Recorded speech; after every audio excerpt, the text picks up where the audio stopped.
여러분 신앙생활하면서 황당한 것이 뭐냐?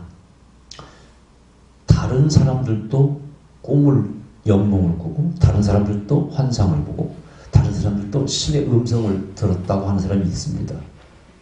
또 그들이 받은 계시가 완전히 틀려버리면은 우리가 믿는 신이 진짜야. 자신 있게 말할 수 있겠는데 그게 아니에요. 다른 종교의 예언자들도 제법 맞출 수가 있습니다. 이런 무당들도 유명한 무당들은 제법 예언이 또 맞기도 합니다. 100% 맞는 것도 아니죠. 옛날 심진통 씨 대통령 당선 한번 맞췄다가 그 뒤에 또 몇 번 틀려버리고 이런 사람이 있는데 맞는 것도 있고 다 맞는 것도 아니고 또 그들을 너무 무시할 수도 없어요. 여러분 알마 100% 안 맞는데 그렇게 안 맞는데 어떻게 무당들이 설 자리가 있겠습니까? 물론 짜고 하는 짓도 있겠지만 그러나 전혀 계시가 없다고 말할 수 없다는 거예요. 전에 어떤 방송에서 한국의 유명한 그런 점치고 사주보고 하는 사람들 몇 명, 10대 20대 뽑아서 보는데 깜짝 놀랐어요. 어이구 나보다 낫네, 나보다 세네, 그런 생각이 들더라고요. 물론 그렇다고 해서 그들이 뛰어나게 잘하는 것인지 함부로 말할 수는 없어요. 그러나 어느 정도 맞추니까 그들이 돈을 싸들고 와서 점을 치고 사주를 보고 하지 않겠습니까? 저도 마찬가지 예언자로서 거의 30년의 삶을 살아왔는데 그렇게 틀리면 누가 저한테 오겠습니까? 저를 부흥사로 초청하겠습니까? 저는 공개적인 예언을 하잖아요. 가면은 저는 상담 예언을 잘 하지 않습니다. 공개적으로 예언하는데 국가에 대한 우주에 대한 거 다 예언했는데 틀리면 어떻게 예언자라는 말을 들을 수 있겠어요? 이런 계시 세계가 어느 종교나 있다는 거예요. 근데 오늘 본문에 보니까 재미있는 말씀을 써요. 너희가 계시 예언자가 있고 주위에 또 표적과 기사를 행하는 자가 있을 때 덥석 믿지 말라는 거예요.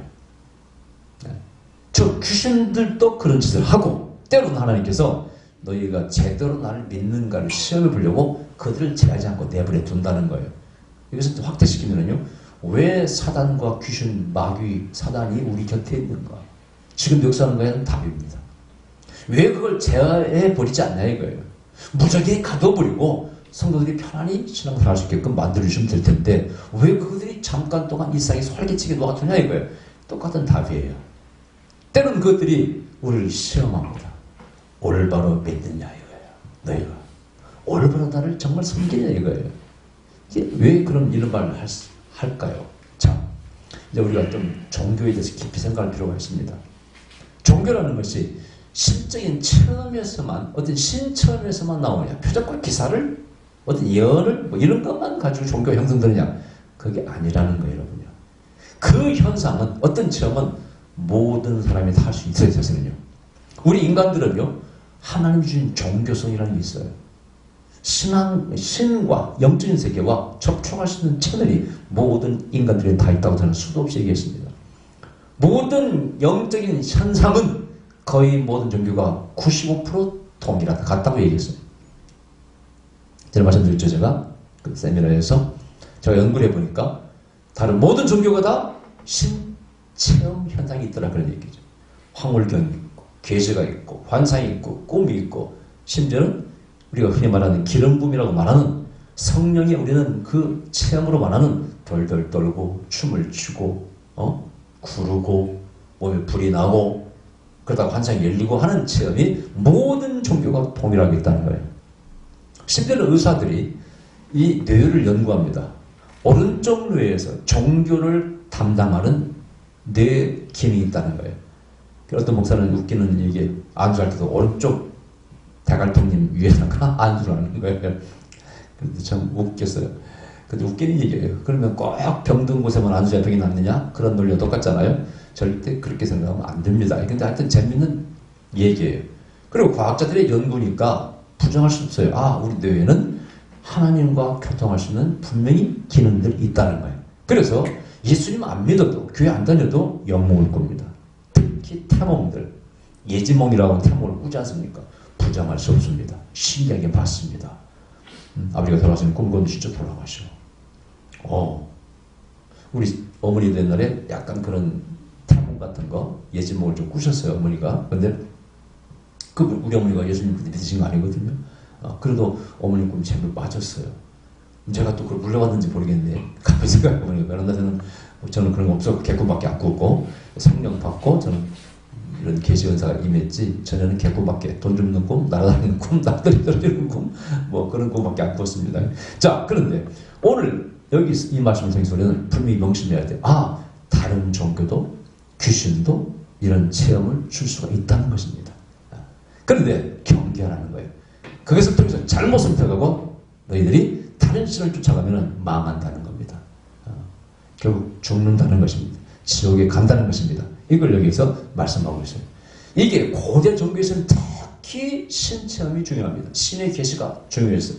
그건 헬라나 어느 제국이나 고대 나라는요, 전부 신의 계시를 중요시했습니다. 우리나라도 마찬가지예요. 그래서 전쟁할 것인가 말 것인가 이런 걸 다 기준을 점칩니다.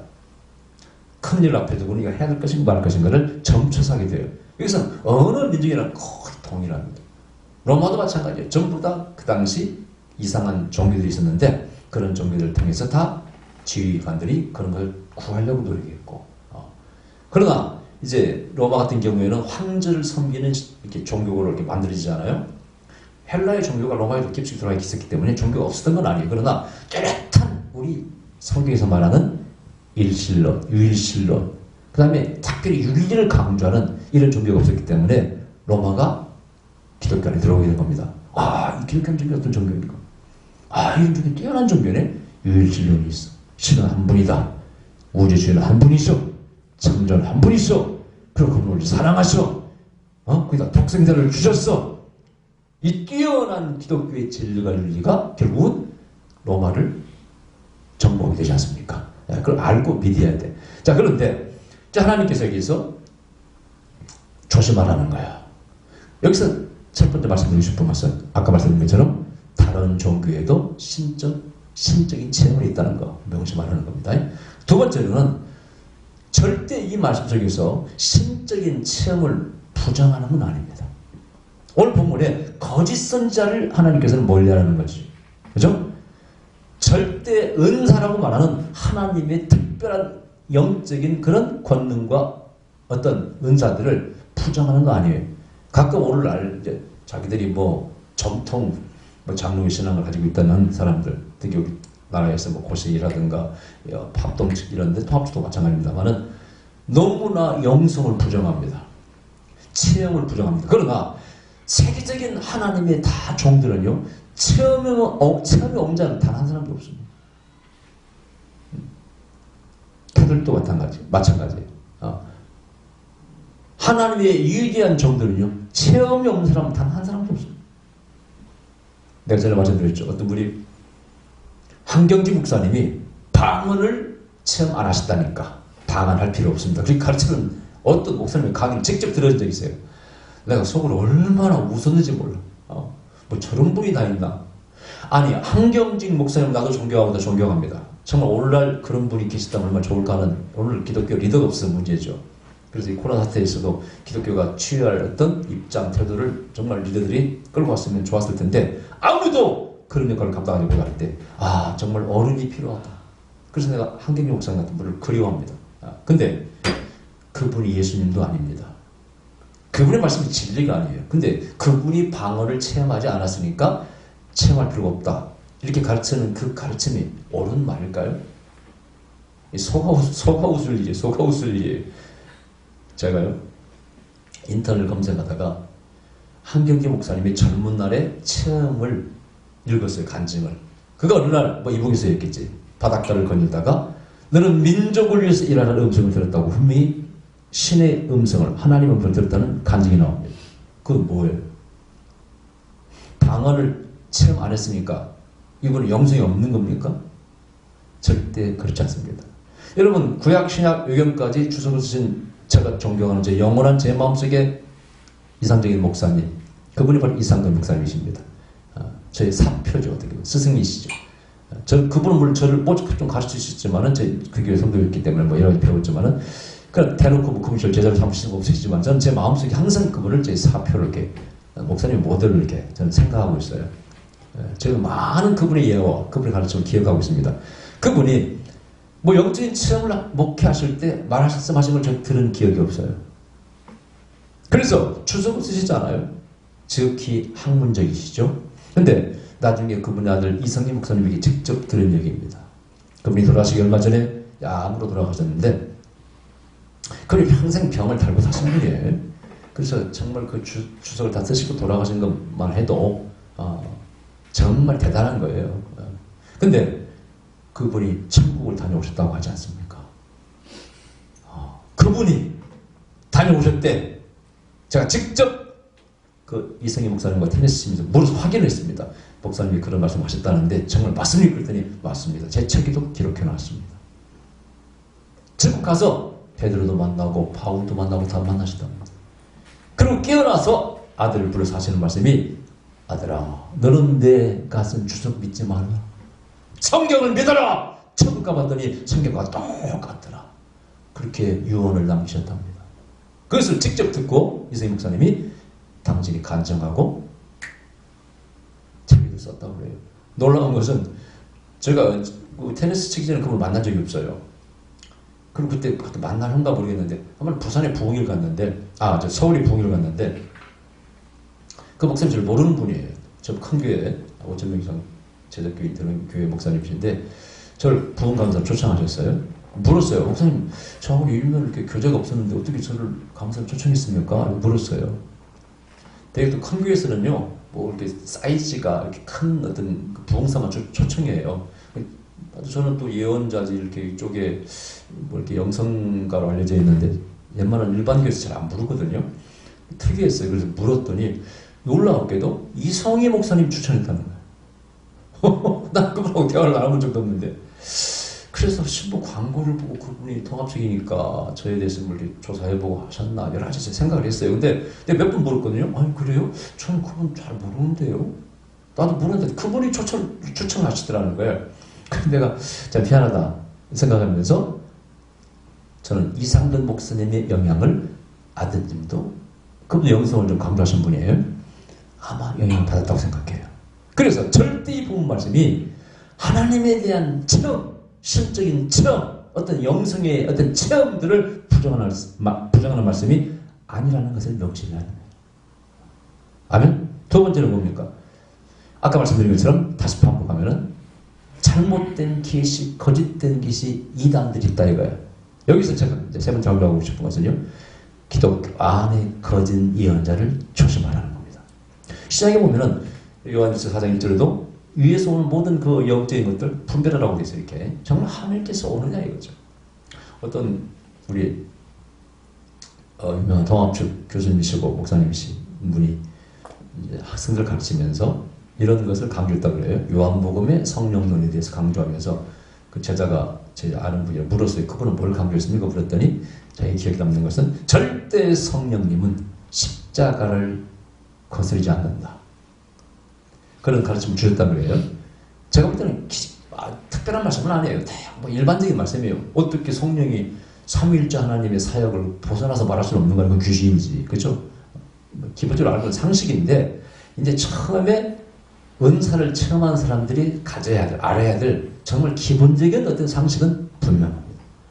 어떻게 성령님이 십자가를 부정하고 십자가를 거슬려서 일할 수 있습니까? 제가 내가 우리 사모한테 한번 뭔가 얘기한 적이 있어요. 한번 신학교 교수가 성령과 천사의 차이점을 어느 교수가 가르치는데 성령님은 쉬라 하는데 천사는 잠자지 마, 기도해 이런다는 거예요. 구분할 줄 알아야 된다는 거예요. 그분이 한 히트를 쳤어요. 그런 그 천사론 가지고 나한테 그 얘기를 하는 거예요. 나는 듣자마자 한 칼에 잘라버렸어요. 그것은 잘못된 가르침입니다. 왜냐? 어떻게 삼위일체 하나님이신 성령님을 천사가 거슬려서 일할 수 있어요? 생각해보세요. 그분은 이뻐처럼 자기는 성령과 함께 하기 때문에 아프지도 않는다 막 그렇게 맨날 강조하고 다니는데 내가 속으로 그랬어요. 참 위험한 말 하고 있다. 근데 그분이 나중에 선교수 갔다가 아파가지고 그 말 취소하고 아마 좀 회개했다는 말을 듣긴 했어요. 아니 어떻게 안 아플 수가 있습니까? 생각해보세요. 그런 사람 몇 사람 봤어요. 자기는 성령 충만하니까 안 아프다는 거예요. 속으로 얘기해 보시오. 당신은 나중에 이제 그 사람도 아직도 머리가 아프다고 해가지고 내가 그때 조언을 해준 적이 있어요. 맨날 머리가 아프대. 자기 아는 사람이 쑥으로 된 비싼 것을 자꾸 약을 버리는데요. 그 사람 말로는 그 목사님이 재산이 1조 원이 넘는데 그걸 얻어먹고 있다고 그러면서 근데 내가 자꾸 머리가 아프다고 그래서 내가 그랬어요. 진맥 한번 해보자고 했더니 이분은요 열이 많고 혈압이 높은 고 심장과 폐에 열이 많은 분이에요. 그래서 내가 목사님은 쑥 먹으면 안 됩니다. 쑥은 독약입니다. 쑥은 성질이 따뜻한 거기 때문에 혈압이 높고 이렇게 열이 많은 사람은 독약이 됩니다. 당장 개통수 같은 거 보면 괜찮습니다. 그랬더니 그래요? 기보다 상식이 없는 거야. 상식이. 근데 자기는 안 아프다고 자랑한 사람이야, 그 사람이. 그래서 내가 속으로 참 별꼴이다 이렇게 생각했던 사람이에요. 근데 어쨌든 보세요. 어떻게 성령을 거슬릴 수 있어요, 천사가? 그럼 귀신이지. 성경에 사단, 귀신하는 것들은요 처소를 떠난 자라고 돼 있어요. 처소. 하나님의 전부 다 천사였는데 하나님의 명령을 말씀을 거부하고 배반하고 떠난 자들, 떠난 영을 성경에서는 귀신들이라 데몬스, 세탄, 사탄이라고 했어요. 이제 괴수가 사탄이죠. 그렇게 말하고 있습니다. 그러니까 아무리 천사라 할지라도 하나님 뜻을 거스르는 순간 귀신이 되는 거예요. 목사도 마찬가지예요. 하나님의 뜻을 거스르는 순간 뭐가 돼? 마귀의 종이 되는 겁니다. 그게 성경의 가르침이에요. 그래서 베드로가 마태복음 16장에서 절제 사단아 뒤로 내뒤로 물러가라 그런 주님의 주님의 꾸짖음 듣지 않습니까? 그 원리를 우리는 정확히 알고 있었는데 이걸 모르는 사람이 너무 많아요. 어쨌든 십자가를 거스르면 안 되는 거지 당연히. 기본적인 상식이에요. 그래서 이런 명심할 것은 우리가 성령 체험 다 좋습니다만은 거짓 선자는 뭐냐? 하나님의 뜻을 제대로 알지 못하는 거예요. 제가 며칠 전에도 어떤 분하고 통화하면서 그런 얘기 했어요. 우리 영성 리더들이 왜 자꾸 쓸데없는 정치 얘기를 하고 정치꾼처럼 맨날 트럼프나 지지하고 다니고 그러냐? 응? 우리 영성은 하나님에 대한 민감성인데 하나님은 그걸 기뻐하시겠느냐? 과연 트럼프라는 사람이 하나님이 종이라고 할 만한 사람이냐?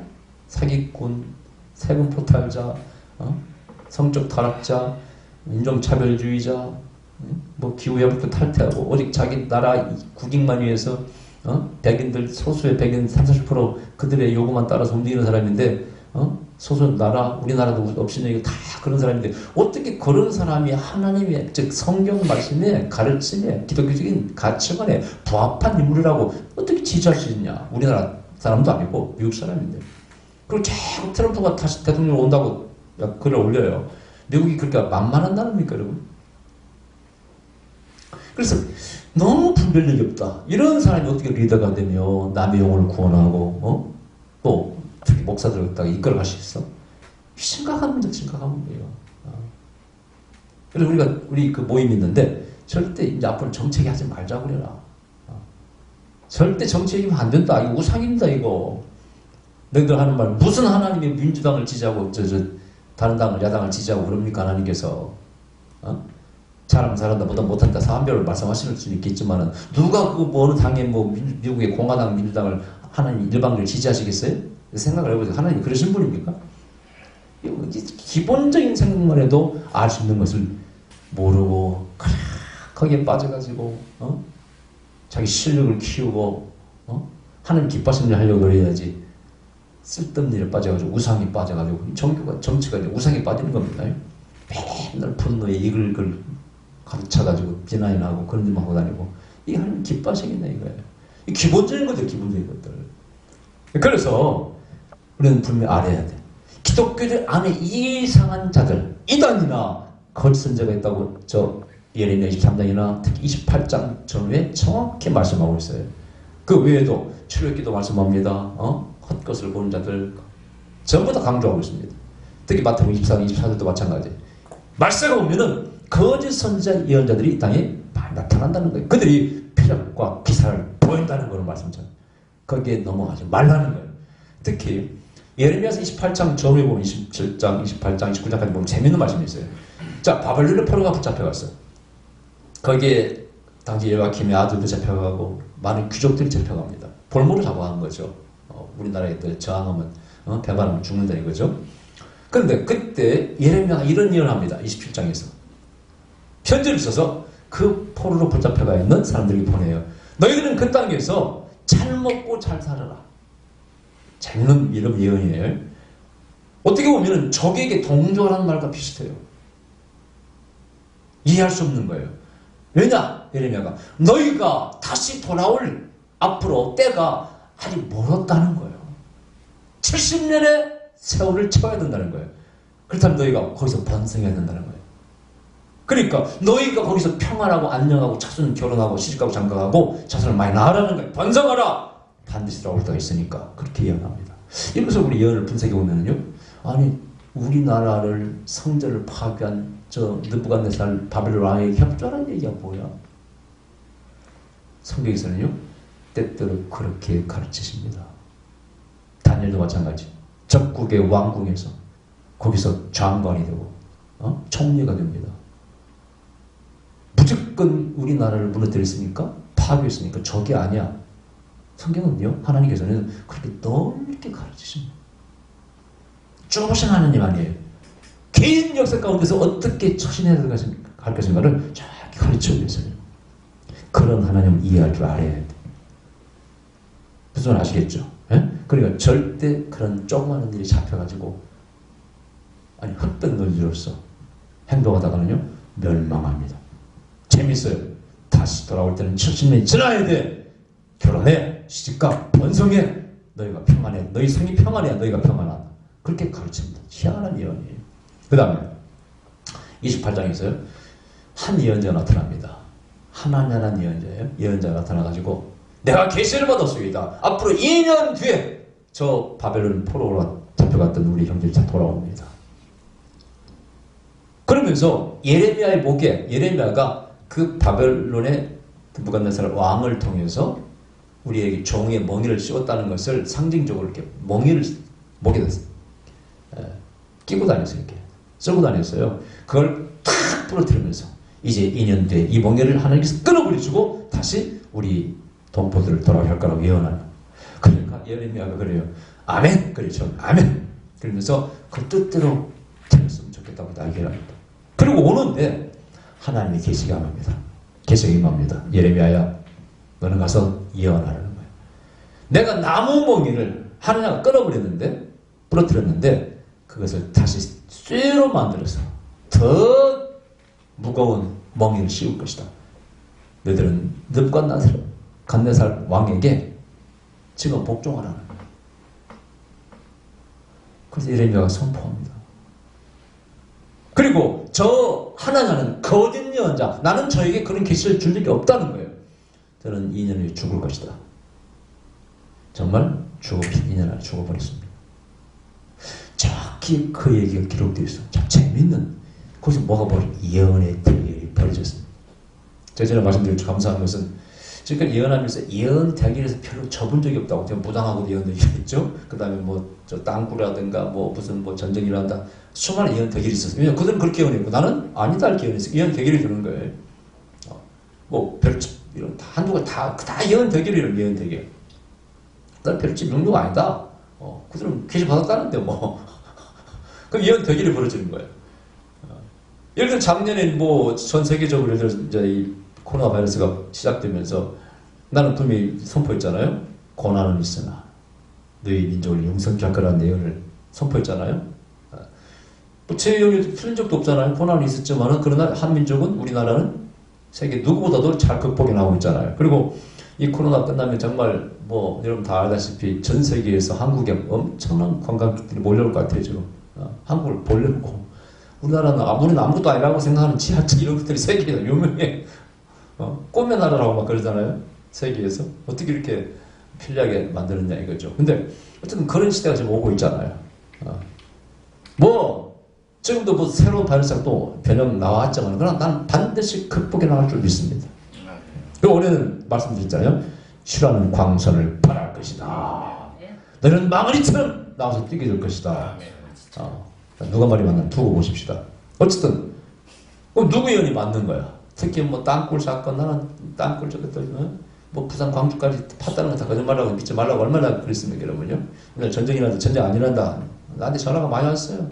심지어는 어느 산에 가서 빈집 하나 사가지고 전쟁을 피하고 싶다고 전화하고 정신 차리라고. 그 목사들이 다 가르치는 거 전쟁 일어난다고. 지금도 공사를 한다고 맨날 떠드는 인간들 있잖아요. 예언이 대결이 돼. 제가 뭐 틀린 적이 있어요? 적은 적이 있어요? 우리 교인들이 증인입니다만. 어떤 것은 계시를 받은 것도 있지만 어떤 것은 성경 말씀에 성경이 이렇게 가르치는 말씀에 그 기준을 가지고도 알 수 있어요. 트럼프가 하나님이 싫어하는 인간이라고 성경 말씀만 가지고도 알 수 있어요, 여러분이요. 그걸 뭐 예언할 필요 뭐 있어요, 여러분이요. 시진핑이 하나님께서 기분 나빠하는 놈이라고 저는 성경 말씀들 잘 약자를 괴롭히는 과부와 고아와 나그네 하나님이 어떻게 약자를 괴롭히는 제국을 만들어서 이웃을 갖다가 빼앗고 점령하고 지배하려고 하는 자들, 그런 자들, 그런 제국의 아이들을 하나님 좋아하시면서 절대 좋아하실 리가 없습니다. 한국이 왜 한류가 일어나는가 아셔야 돼. 우리는 남의 나라를 별로 침략한 적이 없어. 나라를 세운 건국기념이 홍익인간이야. 이런 민족이 없어요, 여러분요. 세계들 모든 석학들이 그걸 다 참여했어요. 정말 한민족은 특이한 민족이다. 그리고 반드시 당신의 민족의 시대가 올 것이라고. 당신의 세계를 지배할 거라고. 틀린 얘기가 아니에요. 나는 정말 믿습니다. 자, 어쨌든 그건 그렇고. 그래서 거짓 예언자들은 분명히 있는데 하나님께서 계시를 준 적이 없다는 거예요. 예레미야가 말해요. 당신이 평안을 말하는데 기다려봅시다. 그것이 이루어지면 내가 당신을 인정하겠어. 약속 맞잖아. 전쟁이 일어난다. 이루어지면 내가 믿겠어. 아유, 맨날 전쟁이 일어난다. 얼마나 솔직습니까? 뭐 외국에서 예언자들 또 뭐 한국 예언자 락 치고 하는 떠드는 전까지 안 일어났습니다. 이건 상식적으로 알 수 있다고 몇 사람들이 여보시오. 전쟁이라는 건 쉽게 일어나는 게 아닙니다. 지금 북한이 전쟁할 힘이 있습니까? 어떻게 전쟁을 일으킵니까? 위협하고도 말겠지. 그 정도야 뭐 늘 있었던 것이고. 사람들이 그걸 안 믿어. 지금도 목회자 가운데서 전쟁이 난다고 떠드는 자들이. 지금 북한이 무슨 전쟁할 힘이 있다고 생각해보세요. 참 안타까운 일이에요. 여러분요. 그래서 성경에 분명히 거짓 예언자들 조심하라고 되어 있어요. 그러나 뭐라고요? 절대 은사를 부정한 것은 아닙니다.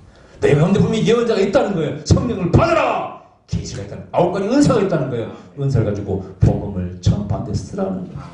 종교는 반드시 지성과 영성을 다 겸비해야 됩니다. 지성의 세계는 이성의 세계입니다. 이성이 추구하는 뭡니까? 우리의 행복입니다. 평화입니다, 여러분요. 성령도 마찬가지예요. 성령도 평화의 복음을 전파하는데 성령이 그걸 도우십니다. 그러니까 성경의 가르침은요, 샬롬이라고 그랬잖아요. 하나님의 나라를 이룩하는 거예요. 거기는 부자라 그래서 차단해버리고 파괴시켜 버리면 가난한 자의 나라가 되는 거, 이것도 아니라고 되어 있잖아요. 부자가 가난한 자와 더불어 사는 것이 성경의 가르침이에요. 사자와 어린 양이 함께 뛰어노는 것이 성경의 가르침이에요. 이런 어떤 사상이 있고 철학이 있고 그 진리를 가지고 거기에 계시가 함께할 때 그게 진정한 진리의 종교라고 말할 수 있습니다. 그게 바이블입니다. 아멘. 예수님은 예언하셨습니다. 병자를 고쳤습니다. 귀신을 쫓아냈습니다. 죽은 자를 살려냈습니다. 그리고 가르친 백신은 뭡니까? 겸손하고 낮아지고 네 자신을 희생하면서까지요, 네 이웃을 위해서 목숨을 바치면서까지도 사랑하라. 이게 위대한 말이라고요.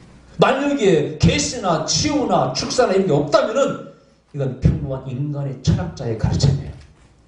그러나 죽음을 뛰어넘어 부활하시면서 신성을 드러내시면서 예언하셨고 귀신을 쫓아내셨고 영적인 세계, 영원한 세계로 말씀하시고 그게 최고의 인간이 지금까지 깨달은 바, 배운 바, 최고의 진리인 사랑하라. 아멘. 아멘. 용서하라. 너희는 하나님의 자녀다. 이 땅의 삶이 전부가 아니다. 영원한 저 세계가 있다. 천국을 믿어라. 저 가까이 왔다. 그러니까 진리지요. 지성과 영성이 같이 있다 그런 얘기예요. 왜 예수를 믿어야 됩니까?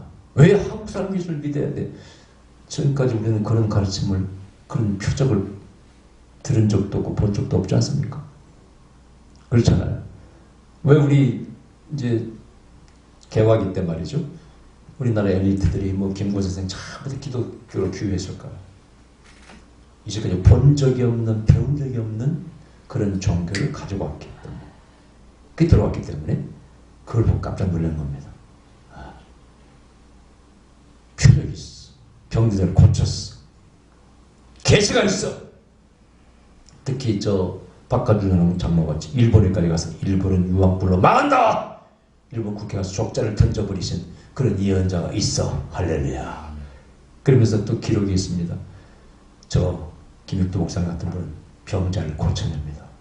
이성보 목사님 병자를 고쳐냅니다. 할렐루야. 또 희생이 있어 이름도 없는 그 장로님이 장질불상과 유행병이 돌아서 다 마을이 죽고 떠나가 버렸는데 그 장로가 홀로 가서 가족들이 자식들이 버리고 한 그 환자를 치료해줬다는 기록이 있습니다. 사랑입니다. 할렐루야. 이런 것이 있을 때 그게 참 종교라고 말할 수 있어요. 할렐루야. 분별하라는 겁니다. 분별하라! 올바른 종교를 분별하는 것. 표적만 따라가지 말라는 것. 안타까운 주위에도 표적만 따라가는 사람이 목사관도 많습니다. 맨날 은사만 따라다니는 그것도 슬픈 일이에요. 우리 성도들은 명심하셔야 돼요. 오늘 말씀을 은사는 있습니다. 성령 역사하십니다. 거기에 또 진리의 말씀과 실천적인 그런 사랑이 희생과 용서가 있어 함께 겸비됐을 때 진정한 진실한 진리의 종교라는 걸 믿으시기 바랍니다. 기도하십시다. 그러신 우리 아버지 감사드립니다. 우리의 무지를 용서해 주시옵소서.